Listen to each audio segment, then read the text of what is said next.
নবী আকরাম সাল্লাল্লাহু আলাইহি সাল্লাম এই সুন্নতের পদ্ধতি শিখে যে তোমার মায়ের সাথে তোমার সুন্দর ব্যবহার হবে, সুন্দর তোমার ব্যবহার হবে। তাহলে এই সুন্দর এই সুন্নত যদি আমরা নিজের জীবনে বাস্তবায়ন করি তাহলে আমরা সুখ পাবো, শান্তি পাবো, নচেৎ শান্তি পাবো না। আজকে আমরা সবাই দেখি অমুকজন বোম্বাই কাজ করতে গেছে, সৌদি আরব কাজ করেছে, অনেক টাকা নিয়ে এসেছে, বিল্ডিং তৈরি করছে, তুমি কেন করো না? বিল্ডিং তৈরি কি শান্তি করে কি শান্তি পাওয়া যায়? টাকা আসতে গেলে কি শান্তি পাওয়া যায়? যদি সেই মা এই চিন্তা করতো যে এই আমার ছেলের অন্তরে তাওহীদের ভালোবাসা জাগাবো, এই ছেলের অন্তরে সুন্নতের ভালোবাসা জাগাবো, নবী সাল্লাল্লাহু আলাইহি সাল্লামের সুন্নতের ভালোবাসা, নবী সাল্লাল্লাহু আলাইহি সাল্লামের পদ্ধতির ভালোবাসা, ওই মা শান্তি পাবে।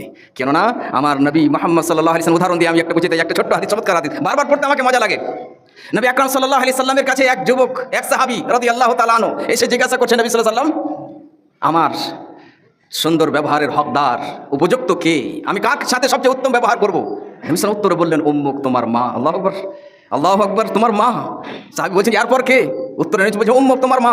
আবার বলছেন, এরপর কে? উম্মুক। 3 নম্বরে বলছেন, তোমার মা। চতুর্থবারে সাহাবী বলছেন, এরপর কে? উত্তরে বলছেন, আবু। শান্তি আসবে আমাদের জগতে?